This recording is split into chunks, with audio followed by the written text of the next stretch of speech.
From east to west, Asian culture is finding its way into Americans' lives. This is Inbox.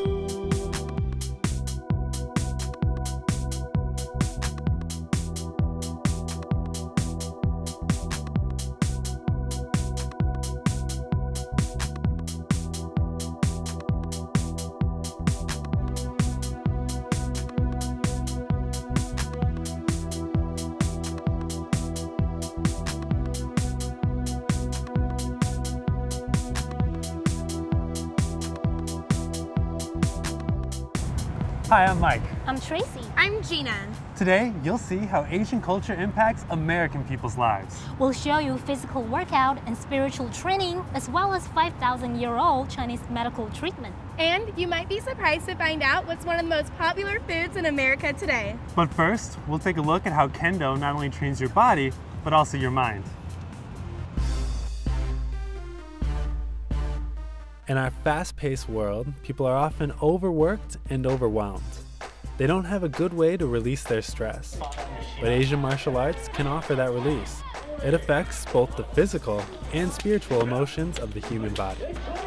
Asian martial arts is a great way to maintain a healthy lifestyle, and many Americans are already taking advantage of it.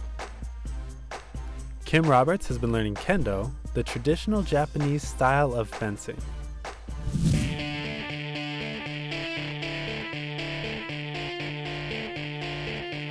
I'm a Kendoka, somebody who practices the way of the sword.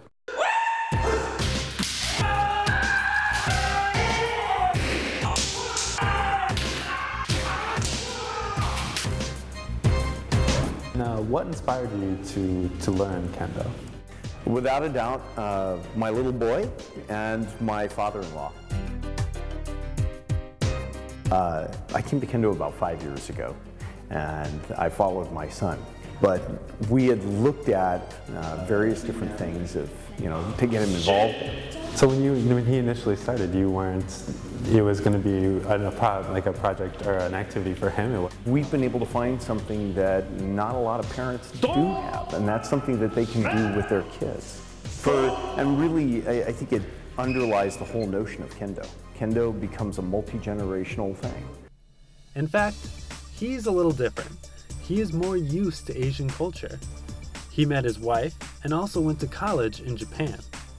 He had some difficulties communicating with her family from a cultural standpoint, but playing Kendo helped him to be more involved with her family members, especially her father-in-law. My father-in-law and I get along tremendously well. We both enjoy history and all kinds of stuff, but having the Kendo there has been kind of a special thing. I can remember once we were in Osaka, and we had just gone out for dinner, and we'd both had a couple of beers, etc. And we're walking back through the train station, and he says, so what is your dough made out of? What's your dough, made out of? You got a nice bamboo dough. I had a really nice bamboo dough. You could see all the lines. The dough is the light armor that we wear around our chest and stomach. And I said, no, Dad, mine's made of carbon fiber. And he went, wow, really? Carbon fiber? They make them out of carbon fiber now. And I said, well, the really nice ones are still made out of bamboo, but they're really expensive. And he was all over that. It was pretty funny, actually. Twice a week, Kim trains with his Kendo mates in the Japanese Cultural Center in San Francisco. Kendo and this community are a little special to him. He said being involved in the Kendo community gives him a look into Asian culture. It's a very special experience that others don't have. We are carrying on a tradition. We are finding a way to get some exercise. Those who've embraced a certain aspect of Japanese culture find this a wonderful vehicle to express, learn, and grow from what that culture has to offer. The only thing I've learned from it so far is that with patience and practice, you pretty much can do anything in life, anything at all.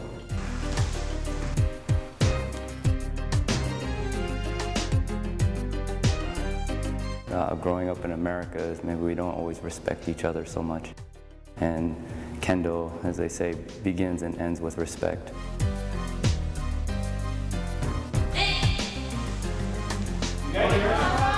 It's very, thankful culture and just being courteous and polite, which I really like that because I think, in America we're just kind of, everything's fast, fast, fast, and you don't always necessarily take the time to thank people.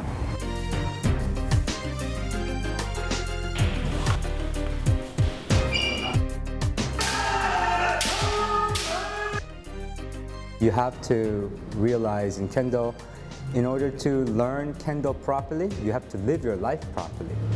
And that's my goal, live my life properly.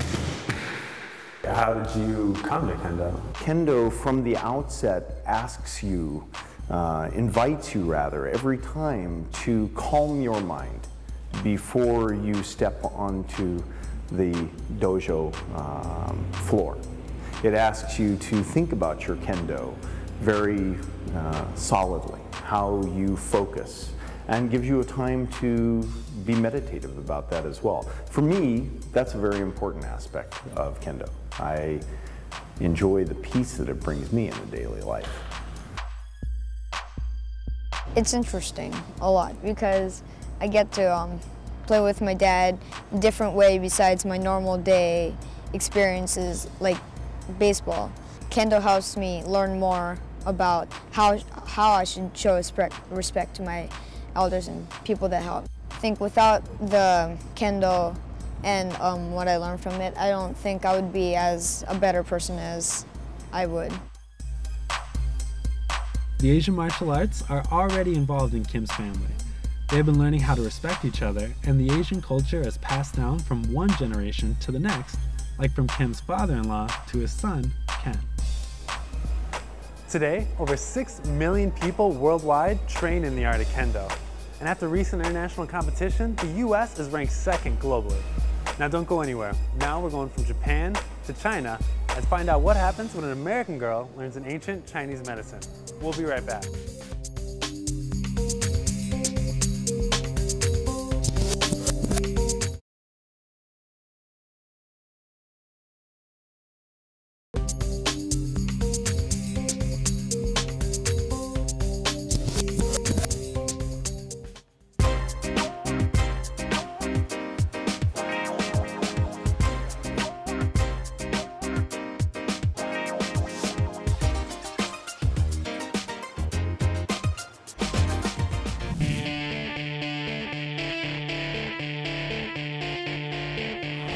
Another important influence of Asian culture here in America is Chinese medicine. It's often thought of as mysterious, but not anymore.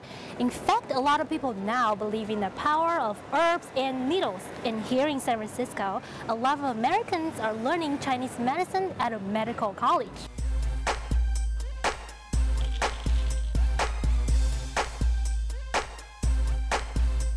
I'm Diane Hartenstein. I'm originally from Texas. I'm learning acupuncture and the rest of Chinese medicine at the American College of Traditional Chinese Medicine.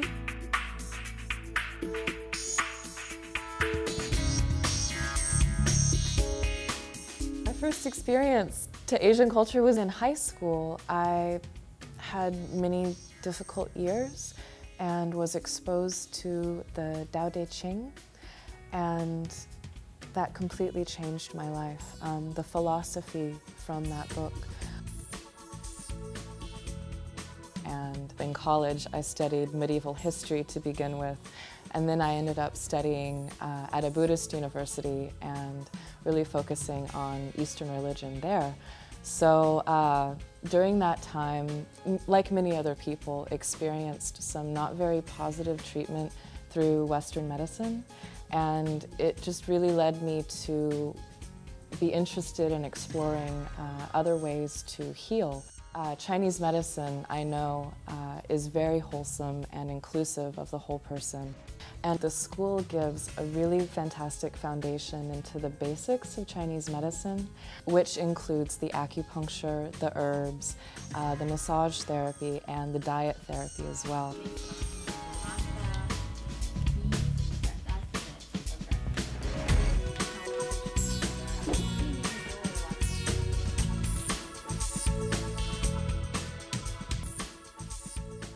So Guizhitong is one of the most frequently used formulas to treat the common cold. It treats exterior contracted wind cold and consists of 5 very basic herbs: Guizhi, Baishao, and 3 herbs that are called the 3 amigos: Shengjiang, which is fresh ginger, Dazao or Hongzao, which is the same thing. Hongzao is just the red one, and Ganzao, which is licorice. The academic program is very rigorous, very, very challenging. Many of us, we come into this school coming from histories of being very smart students, and then all of a sudden we're in this situation where we've never heard of most of this material. It's in a new language that we don't understand. So listening to our professors, I mean, it's so hard because, you know, it's training your mind to do something very different. But the information is so valuable and so useful that most students learn very quickly to listen and to move past the language barrier. Country. Okay. This is here. This is the tree. And that's the one. This one is the mouse. You know, the acupuncture and the massage, it's all based on this concept of qi energy in the body, especially with the acupuncture. When we're sticking needles in people, we don't want to hurt them, you know, and we don't want to cause them pain, we want to cause healing. We learn from textbooks and we learn from our professors, but then we start to touch people and it's completely different.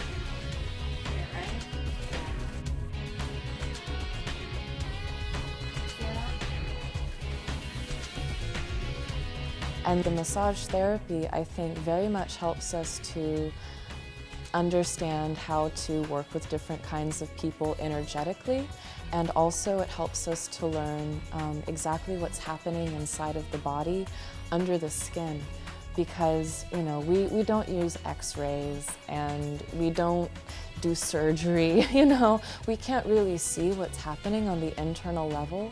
So the more that we're able to develop our touch, the more that we can know what's happening with the body. I am doing an internship right now, actually. It's with an acupuncturist who graduated from my school.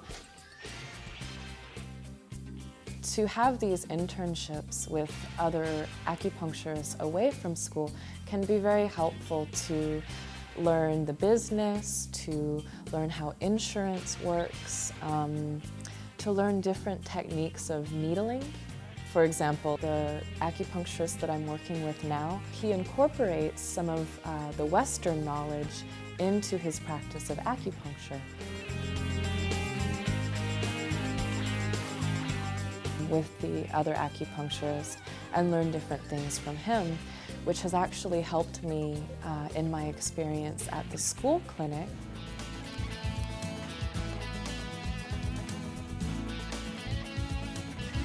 When was your surgery?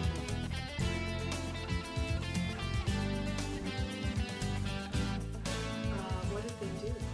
So the fact that so many people in America are interested in Chinese medicine, and my family in Texas, they want acupuncture now, and to me that's amazing. my 86-year-old grandmother wants acupuncture, and I'm just amazed at that. The world is becoming a very small place, and I think it's becoming important to us to carry on certain cultural traditions, but I think that now that everything is melting together, these cultural traditions can be picked up by other people with respect, particularly the things that I think will help us to become happier and healthier people in life. As you've seen, Chinese medicine has a lot of benefits to our health. And now we bring you some tasty Asian food.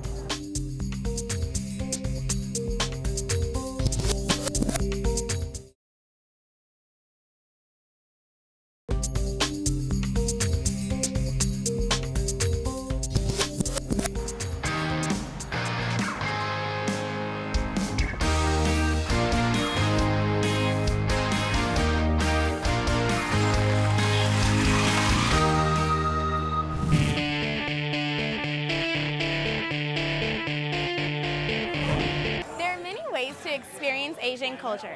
However, most Americans experience Asian culture through food. The most popular and proliferating food right now in Asian culture in America is Thai food.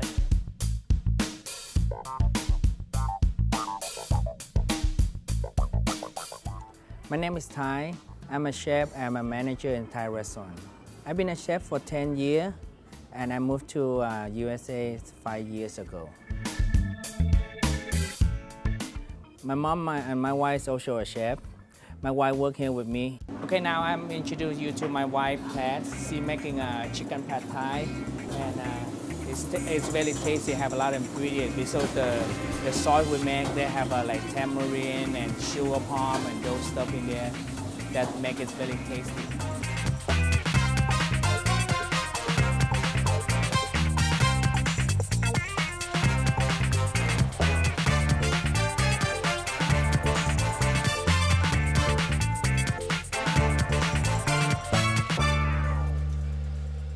Most of my cooking is from my mom, like recipe, ingredient, and cooking style. I try to make this dish is a papaya salad. It's the most traditional Thai food. A long green bean, cherry tomato, Thai chili, and a couple garlic. Shredded carrot and shredded green papaya.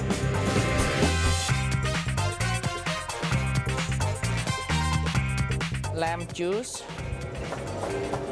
half spoon fish sauce, Thai dressing, normally from sugar palm, and a couple spoon of ground peanut.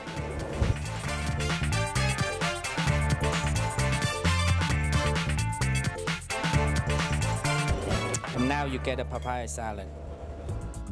For me, the most challenge is the language that's working in a restaurant to communicate with the customer.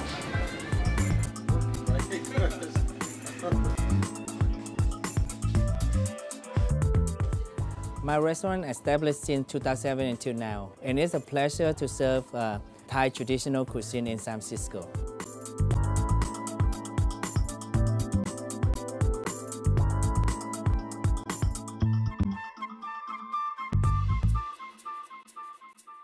Well, we love Thai food. I think it's very healthy food. You know, depending on what you order, not a lot of fat. And spice is also good for the system. Good flavor. Very clean.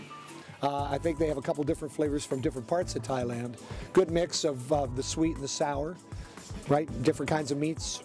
More traditional Thai food using many kind of natural ingredient and seasoning.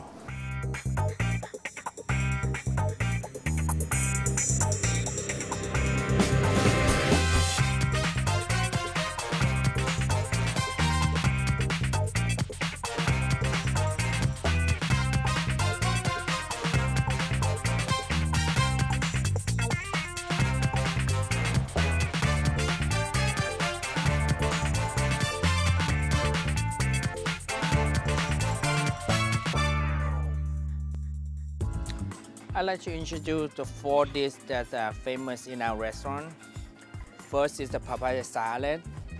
It tastes a little bit sour, spicy, and the papaya very crunchy. And the second one is the tom kha soup. It's a coconut milk soup. And this one is the basil chicken. And the fourth one and the last one is the pad thai.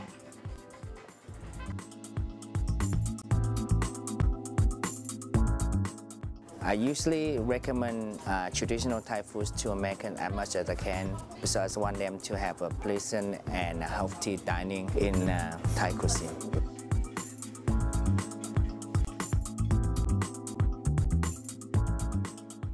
Thai food is special because usually American food is pretty bland, but Thai food, you have spicy, saltiness, sweet, all in one dish, so it's very complete meal.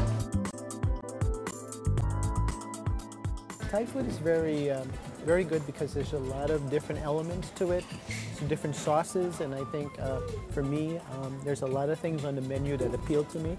If you want spicy, there's spicy things on the menu, as well as just regular dishes that are appealing to everybody. As a Thai chef in the United States, I recommend you come to the Thai restaurant, try their food, and see their decoration, and you will learn more about Thai culture in the United States.